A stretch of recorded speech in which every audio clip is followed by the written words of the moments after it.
Hello friends, എല്ലാവർക്കും മറ്റൊരു പുതിയ വീഡിയോയിലേക്ക് സ്വാഗതം. It's me Akhil Satheesh and welcome to Akhil Satheesh world. So ഒരുപാട് അപ്ഡേറ്റുകളും വിദ്യാർത്ഥികളുടെ സംശയങ്ങൾക്ക് ഉത്തരങ്ങളുമായിട്ട് ഇന്നലെ നമ്മൾ ലൈവിൽ വന്നു. നല്ല റെസ്പോൺസ് ഉണ്ടായി. ഏകദേശം 7500-ലധികം പേര് നമ്മുടെ വീഡിയോ ലൈവായിട്ട് തന്നെ കാണുകയും ഒരുപാട് സംശയങ്ങൾ നമ്മുടെ ഇൻസ്റ്റാഗ്രാം കമ്മ്യൂണിറ്റി വഴിയും ചോദിക്കുകയുണ്ടായി. ഇന്ന് രാവിലെ നിങ്ങൾക്ക് ഇന്നലെ പറഞ്ഞ വാക്ക് പോലെ തന്നെ ഇന്ന് രാവിലെ 7 മണിക്കകത്ത് തന്നെ ഇന്നലെ മെസ്സേജ് അയച്ച എല്ലാവർക്കും കൃത്യമായിട്ട് റിപ്ലൈ കൊടുക്കാൻ, നിങ്ങളുമായിട്ട് സംസാരിക്കാൻ, മെസ്സേജ് അയക്കാൻ സാധിച്ചിട്ടുണ്ട്. അപ്പോൾ ഇനി ആരെങ്കിലും അത്തരത്തിൽ സംശയങ്ങളുമായിട്ടുണ്ട് എങ്കിൽ ഇന്നത്തെ ലൈവ് കാണാം, അല്ലെങ്കിൽ തന്നെ നമ്മുടെ കമ്മ്യൂണിറ്റി പോസ്റ്റിലെ ഇൻസ്റ്റാഗ്രാം അക്കൗണ്ട് വഴി നിങ്ങൾക്ക് ഫോളോ ചെയ്തിട്ട് കൂടുതൽ സംശയങ്ങൾ ചോദിക്കാം. എന്തായാലും ഈ ഒരു പർട്ടിക്കുലർ വീഡിയോ എന്ന് പറയുന്നത് ഒരുപാട് വിദ്യാർത്ഥികൾ ഇന്നലെ ലൈവിലും അല്ലാതെയും ഒക്കെ ചോദിക്കുന്നത് ഓപ്ഷൻ രജിസ്ട്രേഷനുമായി ബന്ധപ്പെട്ട ഡേറ്റ് തന്നെയാണ്. അപ്പോൾ നിലവിൽ ഈ വീഡിയോ കൃത്യമായിട്ടുള്ള ഡേറ്റ് പ്രവചിക്കാനോ നിങ്ങളുമായി പങ്കുവയ്ക്കാനോ ഇല്ല, വന്നിട്ടില്ല. അത് CE തന്നെയാണ് പറയാനുള്ളത്. പക്ഷേ സാധ്യത എപ്പോഴാണെന്ന് നോക്കാം. കാരണം നിങ്ങൾ ആദ്യമായിട്ടാണ് ഈ ഒരു പ്രോസസ്സിലൂടെ കടന്നു പോകുന്നത്. റിപ്പീറ്റേഴ്സിനൊക്കെ കഴിഞ്ഞ വർഷം ഓപ്ഷൻ രജിസ്റ്റർ ചെയ്തും അതുപോലെ തന്നെ ഈ ഒരു അലോട്ട്മെന്റ് പ്രൊസീജിയറിലൂടെ കടന്നുപോയി ഏകദേശം ഒരു പരിചയം ഉണ്ടാകും. പക്ഷേ പുതുതായിട്ട് കീം എഴുതി ഈ റാങ്ക് ലിസ്റ്റ് വന്ന് ഇനി ഓപ്ഷൻ രജിസ്റ്റർ ചെയ്യാൻ വേണ്ടി കാത്തിരിക്കുന്നവർക്ക് അങ്ങനെയല്ല. നോക്കാം നമുക്ക് എങ്ങനെയാണ് അതിന്റെ പ്രൊസീജിയേഴ്സ് എന്ന്. കൃത്യമായിട്ട് ഓപ്ഷൻ രജിസ്ട്രേഷൻ എന്താണ് എന്ന് മനസ്സിലാക്കുക. നമ്മൾ ഈ കോളേജുകൾ അലോട്ട്മെന്റിന് വയ്ക്കുന്ന ആ ഒരു രീതി, ഡിഗ്രിയിലും നിങ്ങൾ ചെയ്തിട്ട് മറ്റു കുട്ടികൾ ചെയ്യും. നിങ്ങൾ അറ്റ്ലീസ്റ്റ് +1 ചെയ്തിട്ടുണ്ടാകും, 10ൽ നിന്ന് +1 പോകുമ്പോൾ. ഇത് എപ്പോഴാണ് വരാൻ സാധ്യത? നമുക്കറിയാം ജൂലൈ 1-നാണ് കീം റാങ്ക് ലിസ്റ്റ് വന്നത്. അത് B.Pharm ആയിക്കോട്ടെ, അതുപോലെ തന്നെ എഞ്ചിനീയറിംഗ് ആയിക്കോട്ടെ.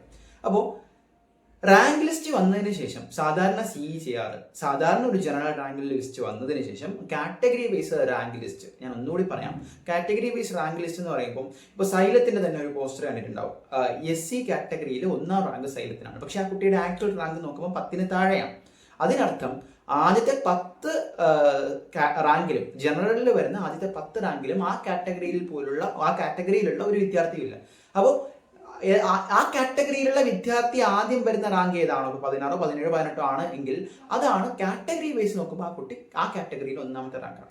ഇത്തരത്തിൽ കാറ്റഗറി വൈസ് ഒരു ലിസ്റ്റ്, നിങ്ങളുടെ റാങ്ക് മാറുന്നില്ല, പക്ഷേ കാറ്റഗറി വൈസ് ലിസ്റ്റ് വരുമ്പോൾ നിങ്ങളുടെ മുൻഗണനാ ക്രമം മാറും. ആ രീതിയിൽ CE പബ്ലിഷ് ചെയ്യും. അപ്പോൾ അത് ചിലപ്പോൾ ഓപ്ഷൻ രജിസ്ട്രേഷനോട് അടുത്ത് അല്ലെങ്കിൽ ആ ഒരു പ്രൊസീജിയറിൽ തന്നെ ഈ ഒരു rank list, category rank list വരും. അപ്പോൾ അത് കഴിഞ്ഞിട്ടാണ് ഓപ്ഷൻ രജിസ്ട്രേഷൻ. അതിന് മുമ്പ് ഒരു കൗൺസിലിംഗ് സെഷൻ വിദ്യാർത്ഥികൾക്ക്, രക്ഷകർത്താക്കൾക്ക് ഉണ്ടാകും CET വെബ്സൈറ്റ് വഴി, അതായത് CE വെബ്സൈറ്റ് വഴി. അതിനുശേഷമാണ് ഓപ്ഷൻ രജിസ്ട്രേഷൻ നിങ്ങൾക്ക് അക്ഷയ സെൻറ്റർ വഴിയും അതുപോലെ തന്നെ CE വെബ്സൈറ്റ് വഴിയും നിങ്ങൾക്ക് അത് സബ്മിറ്റ് ചെയ്യാം.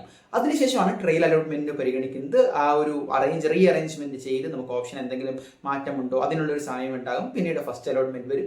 അതിന് നമുക്ക് പോയി പെർമനന്റ് ആയിട്ടോ ടെമ്പററി ആയിട്ടോ അഡ്മിഷൻ എടുക്കാം. ബാക്കിയെല്ലാം നിങ്ങൾക്ക് അറിയാം. പിന്നെ മുകളിലോട്ടുള്ള ഓപ്ഷൻസ് ഡിലീറ്റ് ചെയ്യാൻ, അതല്ലെങ്കിൽ എഡിറ്റ് ചെയ്യാനുള്ള ഒരുപാട് ഓപ്ഷൻസ് ഉണ്ട്. സോ അതവിടെ നിൽക്കട്ടെ. ഡേറ്റിന്റെ കാര്യം നോക്കുമ്പോൾ നമ്മുടെ ഗൂഗിൾ തന്നെ പറയുന്ന ഒരു കാര്യമുണ്ട്. It is expected by July last week 2025 എന്നാണ് നമ്മുടെ ഗൂഗിളിലെ സൈറ്റുകൾ പറയുന്നത്. ശിക്ഷ ഉൾപ്പെടെയുള്ള സൈറ്റുകൾ, നമുക്ക് വളരെ ട്രസ്റ്റബിൾ ആയിട്ടുള്ള കുറച്ച് സൈറ്റുകളുണ്ട്. ഇതിനു മുമ്പ് റാങ്ക് ലിസ്റ്റിന്റെയും മറ്റ് അപ്ഡേറ്റുകളും തന്നവരാണ്. പക്ഷേ കൃത്യമായിട്ട് പറയുകയാണെങ്കിൽ ഈ ജൂലൈ ലാസ്റ്റ് വീക്ക് വരെ നീട്ടാൻ ഒരു സാധ്യത ഇല്ല ഇത്തവണത്തെ കാര്യം വെച്ച്. കാരണം ഒരുപാട് പ്രഷർ വരുന്നുണ്ട് സർക്കാരിന്റെ മേലെയും CEയുടെ മേലെയും. അതുപോലെ തന്നെ മറ്റ് അഡ്മിഷനുകളെല്ലാം നടത്തി ക്ലാസ്സുകൾ തുടങ്ങിയ ഈ ഒരു സാഹചര്യത്തിൽ B.Techന്റെ അല്ലെങ്കിൽ B.Pharmന്റെ ഒക്കെ അഡ്മിഷൻ എത്രയും പെട്ടെന്ന് തീർത്തുകൊണ്ട് ക്ലാസ്സുകൾ തുടങ്ങാനായിരിക്കും ശ്രമം. അതുകൊണ്ട് തന്നെ ജൂലൈ അവസാന വീക്ക് വരെ പോകാൻ യാതൊരുവിധ സാധ്യതയും നിലവിലില്ല എന്ന് തന്നെ പറയേണ്ടി വരും. പകരം അടുത്ത 2 ആഴ്ചയ്ക്കുള്ളിൽ നമുക്ക് ഈ ഓപ്ഷൻ രജിസ്ട്രേഷനുമായി ബന്ധപ്പെട്ട ഒഫീഷ്യൽ നോട്ടിഫിക്കേഷൻ, അതിൻ്റെ ഡേറ്റുകൾ കൃത്യമായിട്ട് CEയിൽ നിന്ന് തന്നെ അറിയാം. അപ്പോൾ ഗൂഗിളിൽ നിങ്ങൾക്ക് ഇപ്പോൾ സെർച്ച് ചെയ്ത് കഴിഞ്ഞാൽ ജൂലൈ ലാസ്റ്റ് വീക്ക്, അത് കണ്ടുകൊണ്ട് ഒരുപാട് വിദ്യാർത്ഥികൾ മെസ്സേജ് കൂടി അയച്ചു, അത്രത്തോളം നീളാൻ ചാൻസ് ഉണ്ടോ?